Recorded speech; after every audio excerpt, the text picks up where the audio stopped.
Welcome. Today we're diving into a really powerful sermon called In the Presence of God by Reverend Sun Myung Moon.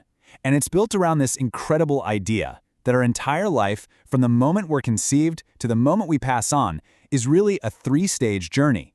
And each stage is kind of like growing inside a womb. So let's unpack what that really means. Right off the bat, the sermon hits us with a question that, let's be honest, we've all asked ourselves. Where am I going? And it points to this very simple but kind of profound truth. None of us actually chose to be born. We just show up here. And that feeling, of being put on a path without a map, that's exactly where this whole journey begins. So, the first big idea to wrap our heads around is that we're all on a journey we didn't exactly sign up for. A journey that starts with a whole lot of uncertainty. And here's the thing. This lack of a clear-cut path, it's not some personal failure. The sermon frames it as the universal human experience. We're all born into this wild mix of destinies and different roads, and we're all trying to find some kind of pattern, some direction to follow. Okay, so if we're looking for a map, where do we even start? Well, the sermon suggests we look backward, way back, to our very first journey. It holds up our time in our mother's womb as this perfect model of a protected, orderly existence. The womb is called a microcosm here, which is just a fancy way of saying it's a tiny, perfectly ordered little world. And in this first stage of life, our growth has nothing to do with our choices. It's all guided by this amazing, protective force that gives us everything we need exactly when we need it. And this slide just lays out that perfect order. Think about it. First, millions of sperm somehow know the right direction to go. Then, the fertilized egg finds its perfect home, its lodging. All the nourishment comes automatically through the umbilical cord, no effort required. And even the final transition, birth itself, doesn't happen because the baby decides. It just happens when the time is right. It's a completely guided and protected process, from start to finish. So, what do you call this invisible force running the whole show? The sermon calls it natural law. It's this unchangeable, non-negotiable power that just works. The baby is totally protected, all its needs are met. It doesn't have to think about a thing, it just has to exist within this law to grow and thrive. Now this is where it gets really interesting. How does that model of a perfect little womb apply to us, right now living our lives on Earth? Well, the sermon presents our life here as a second, much larger womb. So get this, our life on Earth, our 80, 90, maybe 100 years, that's not the final destination. It's another preparatory period. We're still growing, we're still receiving nourishment, all getting ready for the next big transition. But the nourishment we need now isn't just physical food, it's spiritual stuff too. This chart just makes the parallel crystal clear, doesn't it? In the first womb, we had the umbilical cord for food. We lived in water, and we were governed by natural law. Okay, now look at life on Earth. That umbilical cord is replaced by parental love. Our environment is air, and the governing force is this bigger, broader thing called universal order. See the pattern? So, what's our job in this second stage? It all comes down to learning how to harmonize with that universal order, to get in sync with the flow of the universe. And the sermon argues that when we fight against it, when we go against that flow, well, that's when we feel it inside as conflict or fear or that nagging voice of a troubled conscience.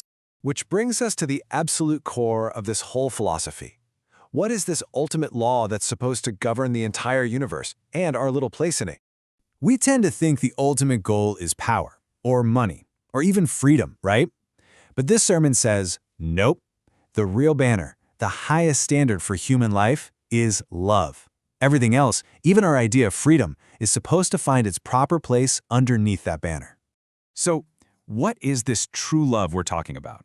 Well, it's not just a fuzzy feeling, that's for sure. According to this teaching, it's the very basis of our value as human beings. It's the force that literally sustains the physical universe. It's what gets us through the good times and the tough times. It's the one thing that can connect us to God eternally, making us like a good conductor for that love to flow through. It's presented as the most powerful and consistent force there is. It doesn't get much clearer or more profound than this, does it? Just 3 little words. Love is life. In this way of thinking, love isn't just something nice in our life. It is the very substance of life itself. And this leads to a pretty radical rethinking of what freedom even means. It's not about just doing whatever you want whenever you want. Real, true freedom is found by actually following that universal law of love. Any so-called freedom that goes against love, well, according to this, it's not freedom at all, it's just chaos. Okay, so we've talked about the first womb and the second womb, that is our life on Earth. Now we're ready for the final stage of the journey. This is where our whole understanding of death gets turned on its head. It's not an end, it's another birth. And we come right back to that core analogy one last time. Just like our physical birth was us emerging from that first womb into this big, wide world, what we call death is framed as our second birth. It's us emerging from the womb of Earth into a whole new state of being. This slide just lays it out so perfectly. Look at this parallel. Transition 1, birth, takes us from the womb into the presence of our parents here on Earth. Transition 2, what we call death, takes us from Earth into the presence of God in the spirit world. It's a journey from our temporary, limited parents to our eternal parent. So what's waiting for us in this third stage? The sermon paints this picture of just incredible, ultimate freedom, a place where you live eternally. You're not held back by a physical body anymore, and you can become, in its own words, an incarnation of love. Okay, so why does any of this matter for us, right now, in our daily lives? This is the whole point. This is the big takeaway. Our life here on Earth is the training ground. How well we learn to live by this law of true love directly prepares us for, and actually shapes, what our experience will be like in that final, eternal stage. And the sermon leaves us with this beautiful and really provocative question. Life's transitions always seem to involve tears, right? A baby cries when it's born. Our loved ones cry when we pass away. But what if we live our life on Earth the way it's meant to be lived, the sermon asks? Could that final transition be a moment, not of sorrow, but of pure, unadulterated joy? Can we be reborn? Laughing? Something to think about.